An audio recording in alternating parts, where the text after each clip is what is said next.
Gloire à Dieu, distingués enfants de Dieu, ce jour, je viens dans le nom de Jésus-Christ de Nazareth vous saluer et apporter ma contribution à ces temps difficiles que vivent nos nations.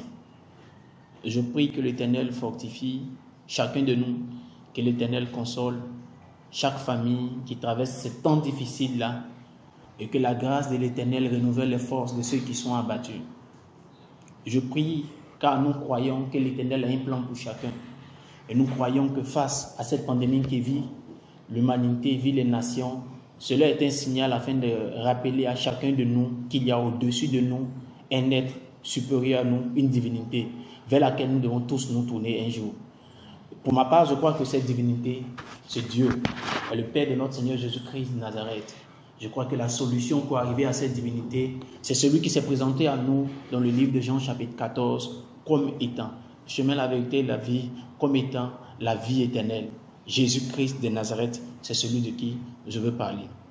Peuple de Dieu, que nous soyons fortifiés, que l'Église de Dieu, dans ces temps difficiles, prenne ses responsabilités, à savoir rester sur la montagne comme Moïse l'a fait, afin que les nations, les chercheurs, le monde médical dans le terrain du combat puissent avoir la victoire face à cette pandémie.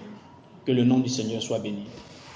Ce jour, j'ai partagé avec vous un texte assez particulier pour moi qui nous permettra de comprendre ce qu'il y aura à faire pendant ces temps-ci. Je voudrais, comme je l'ai dit, apporter une contribution. Pourquoi?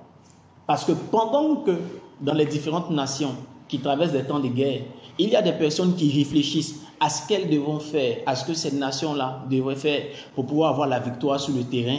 Il y a un certain moment des personnes aussi qui se mettent à réfléchir afin de préparer l'après-guerre. Car ne dit-on pas, quiconque veut préparer la guerre doit avoir les ressources pour préparer l'après-guerre. Ça sera certainement le lieu pour certains de réfléchir à certains plans Marshall pour sauver certaines parties de l'humanité, les parties les plus vulnérables.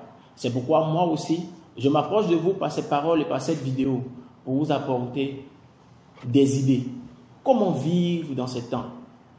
Comment mettre à profit nos temps de prière dans ces temps qui nous permettront de croire mais de préparer l'après-pandémie.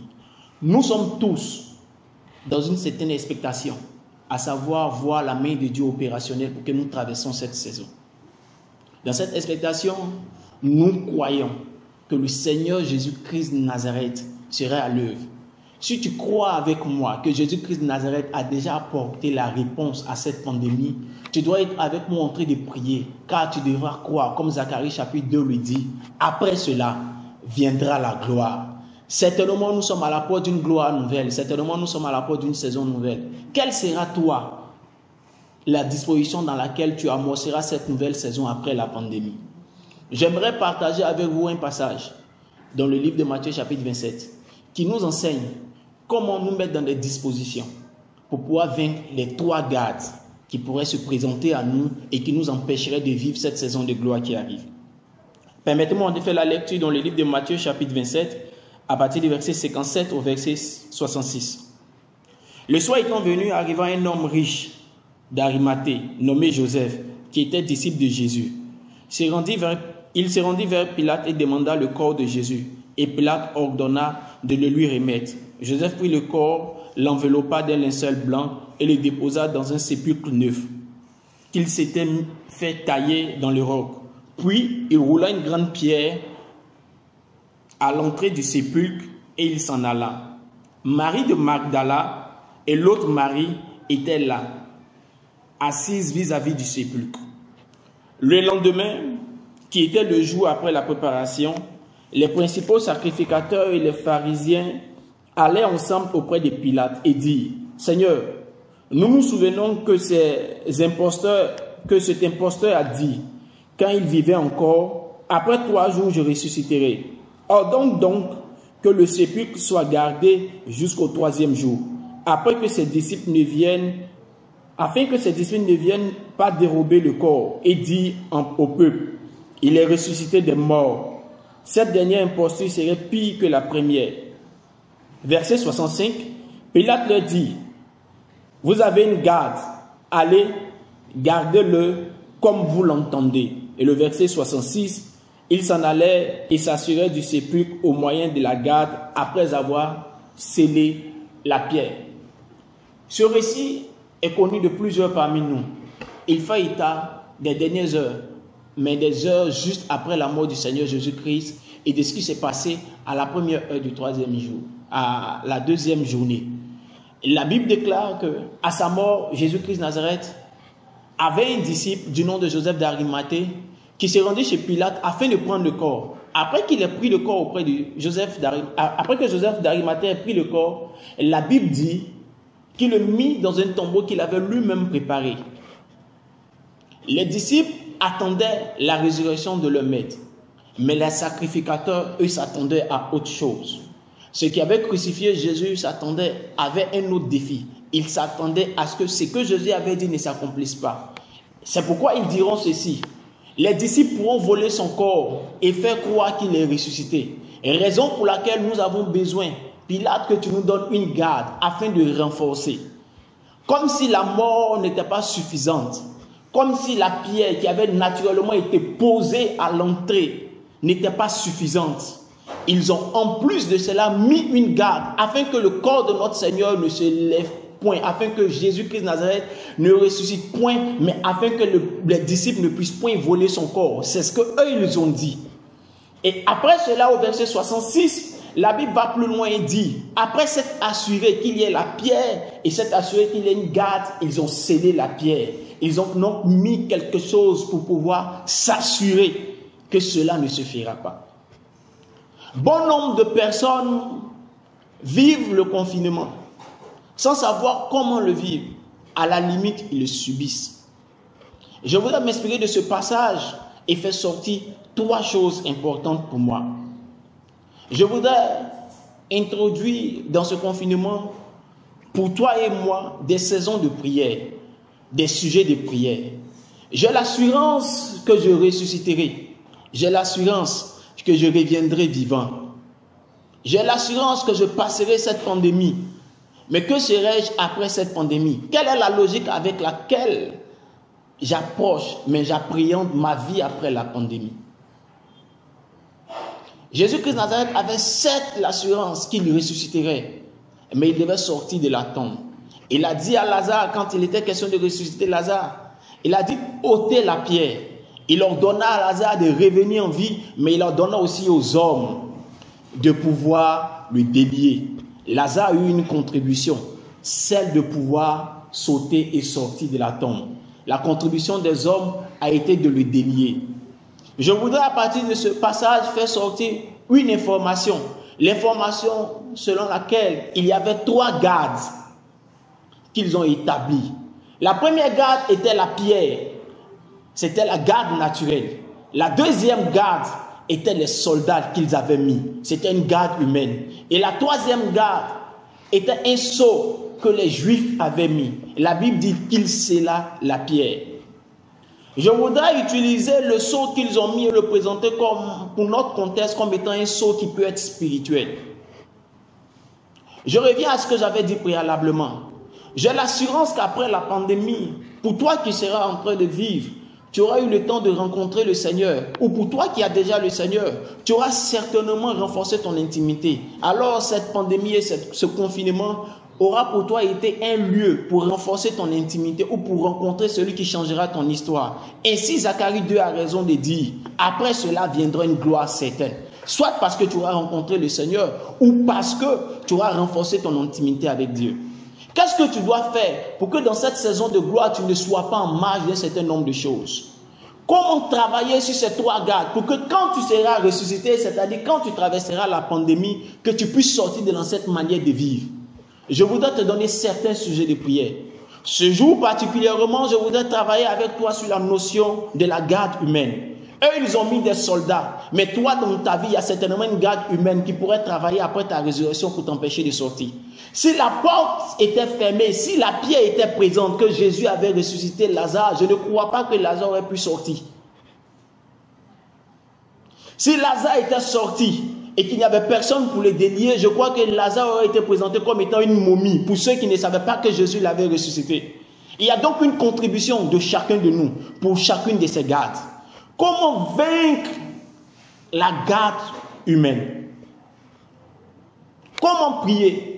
De manière générale, nous avons eu la culture de croire que l'autre est le responsable de notre échec, de notre ralentissement. Je voudrais appréhender ce sujet-là particulièrement en passant d'abord par le facteur interne. Comment toi-même, en tant qu'individu, tu peux être un problème, tu peux être un obstacle à ta destinée après ce confinement. Je voudrais te donner 2 sujets de prière sur ce point en m'inspirant de 2 leaders qui ont vécu d'une manière ou d'une autre un confinement.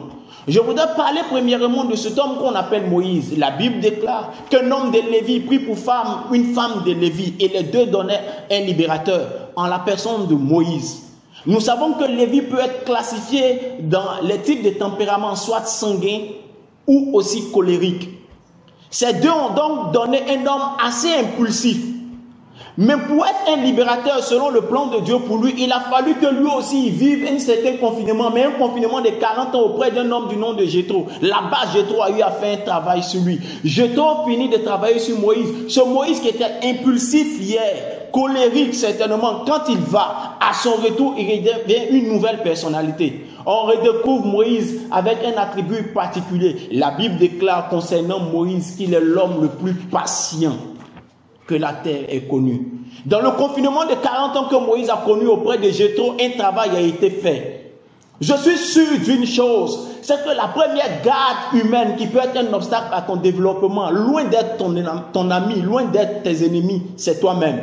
Si tu ne sais pas travailler sur ces traits de caractère que tu as. Pendant ce temps, je vais te donner l'opportunité de prier sérieusement, d'être honnête envers toi-même et de savoir quels sont les traits de caractère en toi qui doivent être changés. Prie avec moi et demande à Dieu que ma vie soit devant toi et que tu puisses me dire pour la prochaine saison de ma vie ce que je dois changer et que tu sois en train de prier pour que ces points-là changent. Ne reste pas la même personne dans ce temps de confinement. Prends le temps de demander à Dieu, comme Moïse a changé pour devenir l'homme le plus patient, celui qui a tué parce qu'il était en colère, que je devienne un homme patient. Laissez-moi vous dire que c'est ce même Moïse qui a pu répondre au Seigneur quand le Seigneur lui a dit, je détruirai tout ce peuple et avec toi je commencerai. Il dit, Seigneur, tu ne peux pas le détruire. Je refuse que tu le détruises. Si tu décides donc de le tuer, si tu décides d'effacer ce peuple de la terre, alors efface mon nom du livre de vie. Frère, s'il n'y a pas eu un travail préalable qui a été fait dans le confinement de Moïse, il n'aurait pas été ce qu'il était. La colère l'aurait emporté. La colère aurait fait qu'il aurait demandé à Dieu de tuer. La colère aurait fait qu'il ne serait pas présenté comme étant l'homme le plus patient. Tu peux tirer avantage de ce confinement pour travailler sur ta personne. Ils ont certainement mis quelque chose en toi pour que toi-même, en tant qu'individu, en tant qu'humain, tu sois un obstacle à ta destinée. Travaille dessus et cela changera. Je veux vous présenter encore un autre homme qui, à quelques heures de la mort du Seigneur Jésus, était présenté comme un peureux. Après la résurrection du Seigneur Jésus, il passe 40 jours avec eux. Après les 40 jours, il peut leur dire, Jésus dit à ses disciples, ne vous éloignez pas, restez dans la chambre haute, restez confinés, fermés. Ne soyez en contact avec personne d'autre. Dans ce confinement, priez le Seigneur. Restez en contact avec le Père. Quelque chose va changer. Après le confinement des 10 jours que les apôtres ont vécu, nous pouvons voir un Pierre qui hier était impulsif parce qu'ayant fait sortir l'épée pour couper l'oreille du serviteur de Malchus, nous pouvons voir un Pierre qui hier était impeureux parce qu'ayant fui devant les propos des femmes, devant les propos de ceux qui disaient qu'il était Nazaréen, qu'il était Galiléen, nous pouvons le voir comme étant un homme courageux selon le livre des Actes chapitre 2. Il est le premier à s'élever avec tous les disciples et à prêcher. 3000 personnes ont été sauvées. Une métamorphose a été opérée dans le temps de confinement parce que dans le temps de confinement, il avait rencontré Dieu. Comme Moïse dans le temps de confinement était auprès de Jéthro, un sacrificateur. Lui aussi, il avait rencontré le Dieu qui transforme. La première garde humaine sur laquelle tu dois travailler, c'est toi-même. Car tu auras beau tuer les sorciers de ton histoire, mais si tu n'as pas été honnête avec toi-même pour savoir qu'est-ce qui n'est pas bon en toi qui doit changer, tu resteras au même stade. C'est pourquoi je vais t'interpeller, je voudrais que tu pries.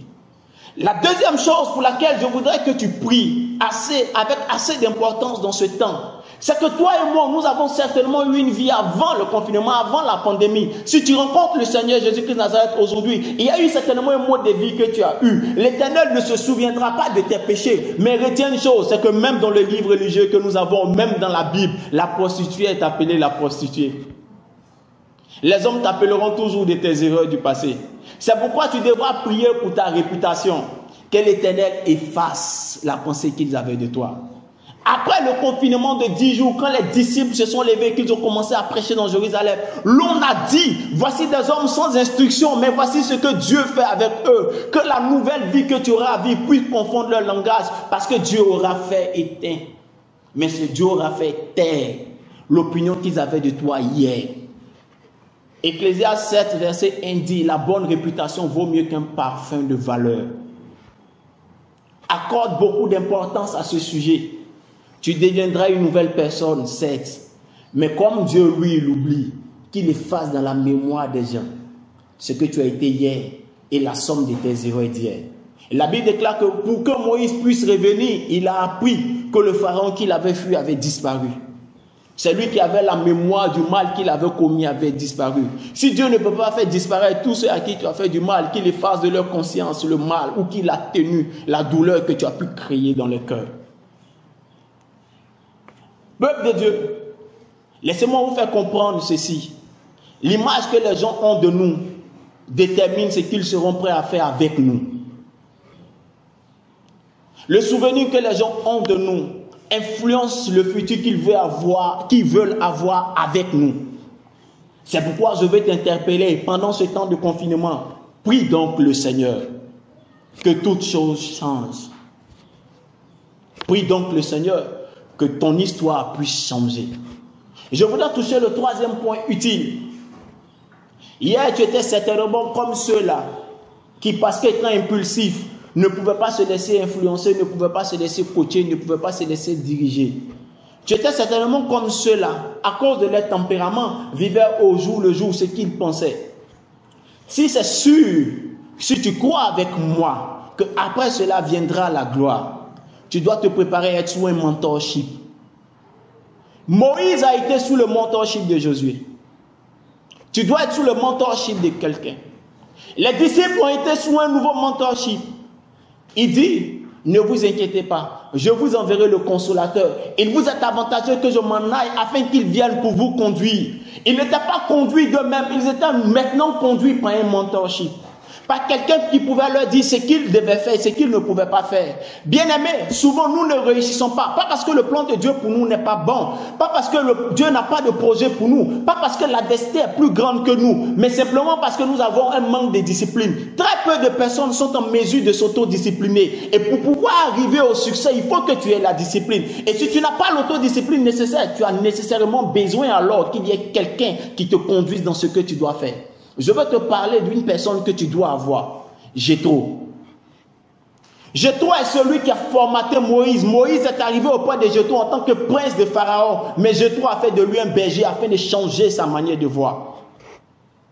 Jéthro a appris à Moïse à diriger un peuple de personnes, un groupe de personnes, mais avec une certaine logique. Ils avaient tous le même tempérament. C'était des brebis.